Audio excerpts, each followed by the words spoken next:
in social media marketing. And just a small disclaimer, I don't really have a background in marketing. I'm actually doing biomedical research right now. So the stuff that I'm going to talk about are just some of the stuff that I learned the last few months and some of the stuff that I thought was really helpful. So I apologize in advance if it's just common sense to you guys. So this is a simple timeline of the goals that you want to achieve in social media marketing. Firstly, you want to make a strong impression on your target audience. You want to make an initial attraction. And from that, you want them to follow you, follow your account, or to sign up for a newsletter, etc. And from there, you want to build a strong relationship between your brand and your follower.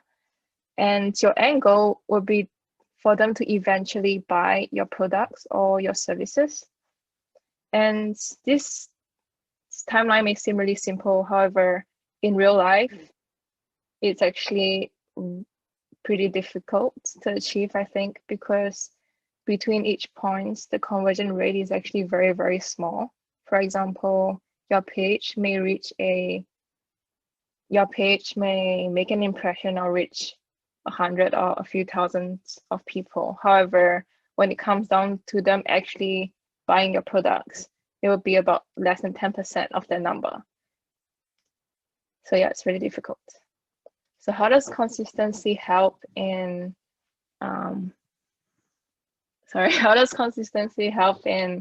making your followers trust you and to make your brand seem more credible? Firstly, having a consistent feed in terms of aesthetics, it's very visually pleasing. And since humans are visual creatures, having a really attractive feed will help your brand look more professional and more trustworthy. And secondly, consistently posting and engaging with your followers will help to build a really strong relationship between your brands and your follower. And if you're using platforms like Instagram, the more you interact with your follower through stuff like Insta stories or like posts, the more your content will actually be exposed to similar types of users because of the algorithm. So consistently engaging and posting is actually a good way to also rope in like more similar potential followers as well. And next, having a consistent content would help to attract the target audience that you want. So here are some tips on how to be consistent. First, it's important to create branding guidelines and to stick to them really, really closely.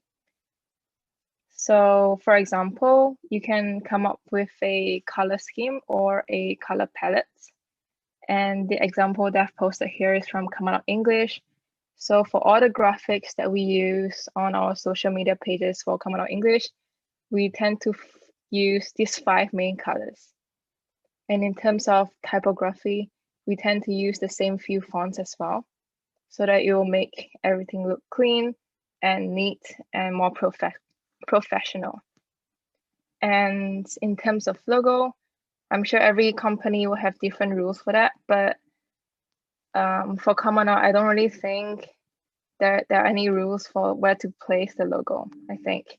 But for me personally, I like to put it on the top right-hand corner.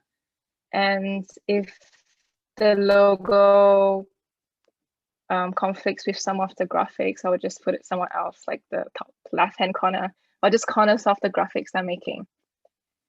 And one important thing to note when placing a logo is to give your logo some breathing space. And I've illustrated here because it just doesn't look good if your logo is like at the edge of your graphic.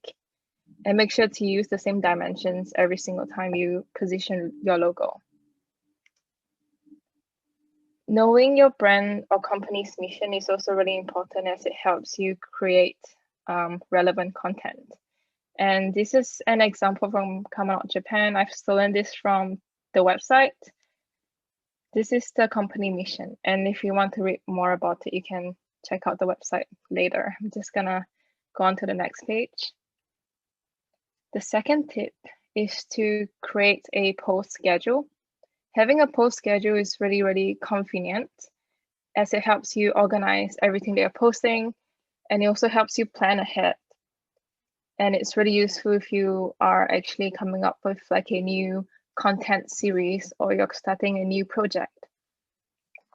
And for example, for Common Out English, we have this thing called Word of the Week. So basically we post like a word every week on the account. And I'm pretty sure without the post schedule, we would be missing a lot of Word of the Week posts, and that would no longer be Word of the Week. And on the right is a screenshot of our post schedule for our Common Out English page. And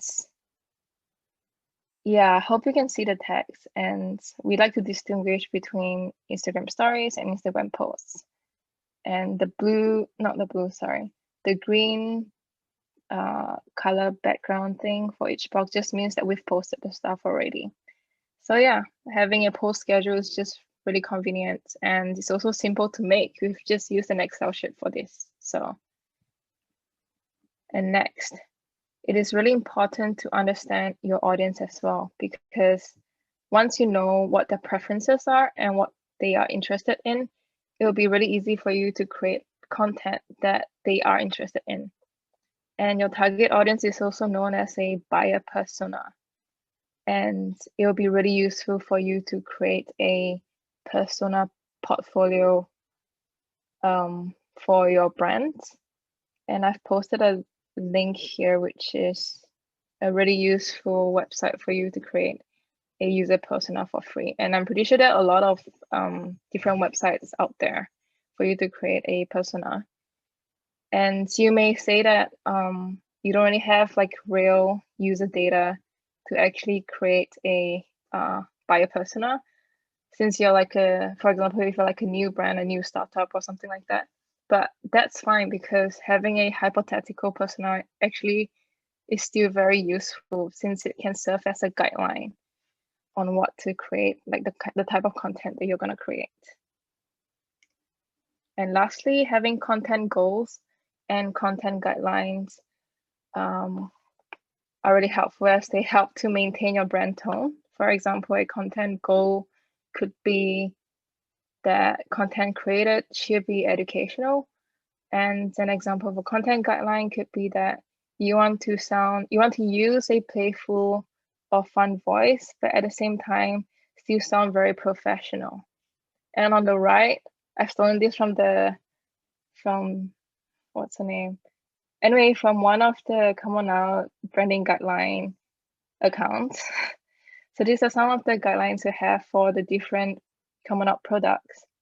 For example, for Common Out English, we want to be simple, modern, and playful, and that's what we strive to achieve on the Common Out English Instagram account. And that's all for my tips. And I'm just gonna show you some of the screenshots of our Instagram pages. So this is our Common Out English page. And as you can see, all the stuff that we created, it kind of corresponds to the 5 main colors of our color palettes. And since we wanna appear like really creative and playful, we tend to create graphics with like a lot of cute images and stuff like that. Yeah. And next, oh wait, yeah, it is also really useful for you to actually explore the different functions the platform gives you, because it can help you maximize the way you can engage with your followers. So for Instagram, for Common Out English page, I tried to create a tongue twister filter, and I hope people actually use this because I thought it was really cool. And this is our Common Out eTAFL Instagram account that we launched not too long ago. And yeah, you can see it's a completely different color scheme. And also for this page, we want to attract people who are into traveling and at the same time who are interested in teaching English, since it's a eTEFL account. So we tend to post more pictures of like sceneries or like travel photos. And instead of using like cute graphics, we like to post stuff like teaching tips or like stats or like random quotes to sound more professional, obviously. So yeah, and yeah, that's the end of my presentation. Does anyone have any questions? Thank you, Jamie.